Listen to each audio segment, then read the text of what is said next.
ಇಂದೇ ಡೌನ್ಲೋಡ್ ಮಾಡಿ ಮತ್ತು ನಿಮ್ಮ ನೆಚ್ಚಿನ ಶೋಗಳನ್ನು ಆನಂದಿಸಿ. ಪ್ರಭಾ, ಸ್ವಲ್ಪ ಬಾಯಿ ಮುಚ್ಕೊಂಡಿರ್ತೀಯ ನೀನು? ಅಯ್ಯೋ, ನೀವು ಸುಮ್ಮನೆ ರೀ. ನನ್ನ ಬಾಯಿ ಮುಚ್ಚಿನೇ ಇಷ್ಟೆಲ್ಲ ಆಗಿದ್ದು. ಅಲ್ಲ ಕಣೆ ದುರ್ಗಾ, ಶರತ್ ಅವ್ರನ್ನ ಮದುವೆ ಆಗಿ ನಿನ್ ದುರಾದೃಷ್ಟನ ಅವ್ರಿಗೂ ಮೆತ್ಬಿಟ್ಟಿಯಲ್ಲೇ.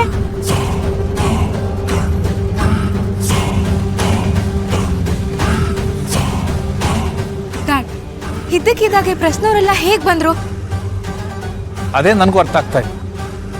ಅದು ಕರೆಕ್ಟ್ ಆಗಿ ಪಾರ್ಟಿ ನಡೆಯೋ ಟೈಮ್ಗೆ ಬಂದಿದ್ದಾರೆ.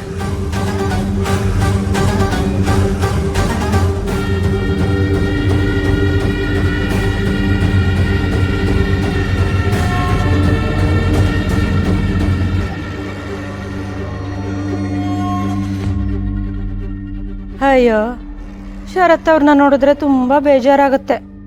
ಹೇ ದುರ್ಗಾ, ಏನೇ ಮಾಡ್ದೆ ನೀನು? ಸುಮ್ಮನಿರು ಅಂತ ಹೇಳಿದೆ ಅಲ್ವಾ ನಿಂಗೆ?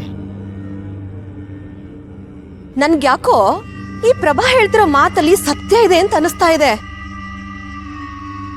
ಈ ದುರ್ಗಾ ಬಂದ ಮೇಲೆನೆ ಇದೆಲ್ಲಾನು ಶುರುವಾಗಿದ್ದು. ಮೊದ್ಲು ನಮ್ಮ ಮನೇಲಿ ಶಾಂತಿ, ಸುಖ, ನೆಮ್ಮದಿ ಎಲ್ಲ ಇತ್ತು. ಈಗ ಎಲ್ಲ ಹೊರಟು ಹೋಗಿದೆ. ಬರೀ ಒಂದಲ್ಲ ಒಂದು ರಾಧಾಂತಗಳೇ.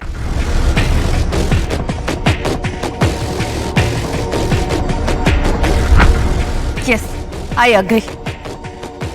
ಮನೆ ಕಾಲಿಟ್ಟಾಗಿದ್ದ ಎಲ್ಲ ಮಿಸ್ಫಾರ್ಚೂನ್ ಈವೆಂಟ್ಗಳೇ. ಸುಮ್ಮನೆ ಏನೇನೋ ಮಾತಾಡೋ ಅಗತ್ಯ ಇಲ್ಲ. ಎಲ್ರೂ ಸ್ವಲ್ಪ ಸೈಲೆಂಟ್ ಆಗಿರ್ರಿ. ಪ್ರಭಾ, ನಮಗಿದೆಲ್ಲ ಯಾವುದು ಬೇಕಾಗಿಲ್ಲಮ್ಮ.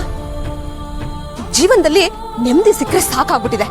ನೀವ್ ಹೇಗೋ ಬಂದಿದ್ದೀರಾ ಅಲ್ವಾ, ನಿಮ್ ಮಗಳನ್ನ ಕರ್ಕೊಂಡು ವಾಪಸ್ ಇಲ್ಲಿಂದ ಹೊರಟೋಗ್ಬಿಡಿ.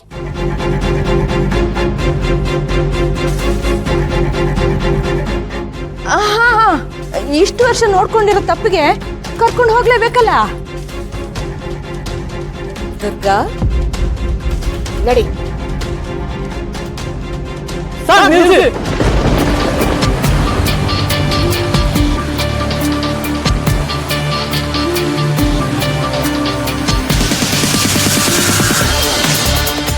ಇಲ್ಲಿವರೆಗೂ ಆಗಿರೋದೇ ಸಾಕು.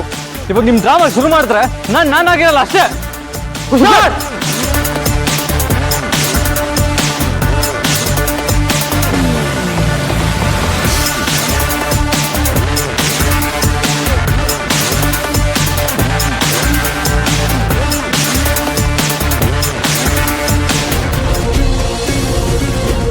ಬಾಸು, ಬಾಸು, ಬೇಜಾರ್ ಮಾಡ್ಕೋಬೇಡಿ. ದಯವಿಟ್ಟು ನನ್ನ ಮಾತು ಕೇಳಿ. ನೀವೇ ಹೇಳಿದ್ರಿ ಅಲ್ವಾ, ನಾವೇನು ಅಂತ ನಮಗ್ ಗೊತ್ತಿರ್ಬೇಕು. ಯಾರು ಏನು ಹೇಳಿದ್ರು ಅದಕ್ಕೆಲ್ಲ ಬೇಜಾರ್ ಮಾಡ್ಕೋಬಾರ್ದು ಅಂತ. ನನಗ್ ಗೊತ್ತು ನಿಮ್ಗೀಗ ಬೇಜಾರಾಗಿದೆ ಅಂತ. ಅಲ್ಲ ಬಾಸು, ಅವರೆಲ್ಲ ಮಾತಾಡಿದ್ ನೋಡಿದ್ರೆ ಇದೆಲ್ಲ ಆಗಿದ್ ನನ್ನಿಂದಾನೆ ಅಂತ ಅನ್ಸ್ತದೆ. ನಮ್ ಮದ್ವೆ ಆಗಿಲ್ಲ ಅಂದಿದ್ರೆ ಇಷ್ಟೆಲ್ಲ ಆಗ್ತಿರ್ಲಿಲ್ಲ ಅನ್ಸುತ್ತೆ. ದಯವಿಟ್ಟು ನನ್ನ ಪ್ಲೀಸ್, ನನಗೆ ಒಬ್ನೇ ಇರ್ಬೇಕು ಅನಿಸ್ತಾ ಇದೆ. ನೋಡು, ನನ್ಗೆ ನಿನ್ ಬಗ್ಗೆ ಯಾವ ಕೋಪನೂ ಇಲ್ಲ. ಜಸ್ಟ್ ನನ್ಗೆ ಯಾರು ಬೇಡ. ನನ್ನ ಪಾಡಿಗೆ ನನ್ನ ಬಿಟ್ಬಿಡು ಪ್ಲೀಸ್.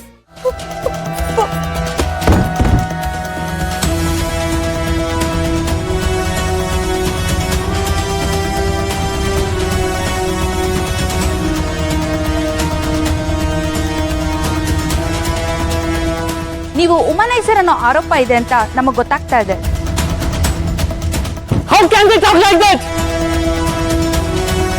ಶರತ್, ಸಮಾಧಾನ ಮಾಡ್ಕೊಳ್ಳಿ. Calm down.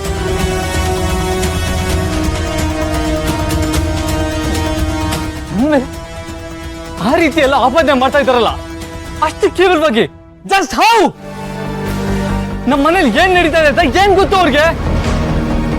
ನಾನು ಹುಮನೈಸರ್ ಡಾಮಿನೇಟ್ ಮಾಡ್ತಾ ಇದ್ದೀರಾ?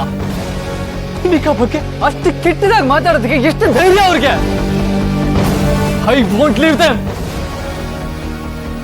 ಲಡಿ ಮರದ್, ನೀನೇ ಹೇಳು ಅಂಬಿಕಾ, ನಾನು ಅಂತವನ? ಶರತ್, ನೀವು ಅಪರಂಜಿ. ಅಪರಂಜಿಗೆ ತಾನು ಅಪರಂಜಿ ಅಂತ ಗೊತ್ತಿದೆ ಅಲ್ವಾ? ಅದಕ್ಕೆ ಬೇರೆ ಯಾರಾದ್ರೂ ಪ್ರಮಾಣ ಪತ್ರ ಕೊಡ್ಬೇಕಾ? ಇಲ್ಲ ತಾನೆ? ಪ್ಲೀಸ್ ಸಮಾಧಾನ ಮಾಡ್ಕೊಳ್ಳಿ ನೀವು. ಅವ್ರು ಹಾಗೆ ಮಾತಾಡುವಾಗಲೇ ನಾನು ಅವ್ರಿಗೆ ಪಾಠ ಕಲಿಸ್ಬೇಕಿತ್ತು. ಯಾಕೆ ಸುಮ್ಮನಿದ್ದೆ? ಅದ್ ಹಾಗೆ ಆಗತ್ತೆ ಶರತ್. ಕೆಲವೊಂದನ್ನ ನಾವು ನಿರೀಕ್ಷೆ ಮಾಡಿರಲ್ಲ. ಅದಾದಾಗ ನಮ್ಗೆ ಹೇಗ್ ರಿಯಾಕ್ಟ್ ಮಾಡ್ಬೇಕು ಅಂತ ಗೊತ್ತಾಗಲ್ಲ. ಆದ್ರೂ ಅವರೆಲ್ಲ ಹೇಗ್ ಬಂದ್ರು? ಹೋಗಿ ಹೋಗಿ ನಿಮ್ಮಂತ ಜೆಂಟಲ್ಮೆನ್ ಮೇಲೆ ಅಂತ ಆರೋಪ ಹೇಗ್ ಹಾಕಿದ್ರು? ನನಗಂತೂ ಅರ್ಥನೇ ಆಗ್ತಾ ಇಲ್ಲ.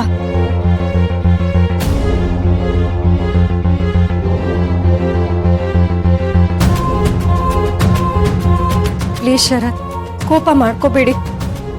ನನ್ ಮಾತು ಯಾರಿಗಾದ್ರೂ ಕೇಳತ್ತೆ ಅನ್ನೋದಾಗಿದ್ರೆ ಶರತ್ ಎಂತವ್ರು ಅಂತ ನಾನ್ ಹೇಳ್ತಿದ್ದೆ. ಅವ್ರ ಬಗ್ಗೆ ಮಾತಾಡೋದಿರ್ಲಿ, ಅವ್ರ ಹೆಸರು ತಗೊಳ್ಳೋದಕ್ಕೂ ಯೋಗ್ಯತೆ ಇಲ್ಲ ಅಂತ ಹೇಳ್ತಾ ಇದ್ದೆ. ಲೈಫಲ್ಲಿ ಇಂಥ ಅವಮಾನಕ್ಕೆ ಯಾವತ್ತೂ ಹಾಕಿರ್ಲಿಲ್ಲ. ಐ ಕಾಂಟ್ ಬೇರ್ this. I won't spare anybody.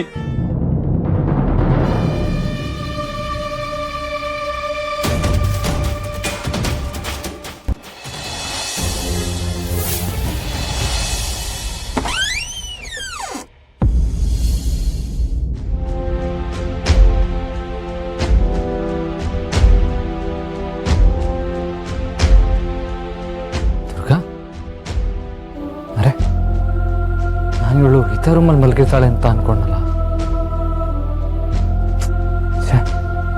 ಅಂತ ಕೆಲಸ ಆಗೋಯ್ತು.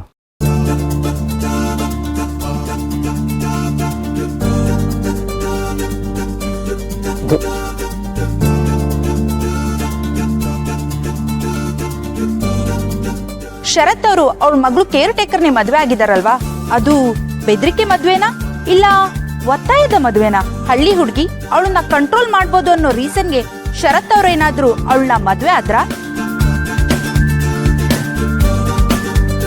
ಪಾರ್ಟಿಲಿ ತುಂಬಾ ಬ್ಯಾಡ್ ಎಕ್ಸ್ಪೀರಿಯನ್ಸ್ ಆಗಿದೆ ಅವಳಿಗೆ.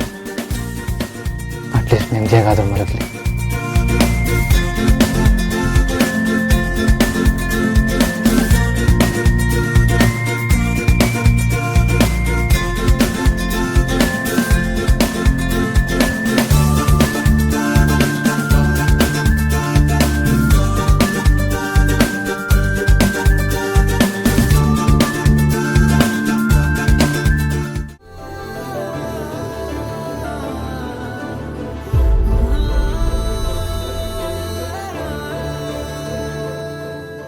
I am really sorry Durga.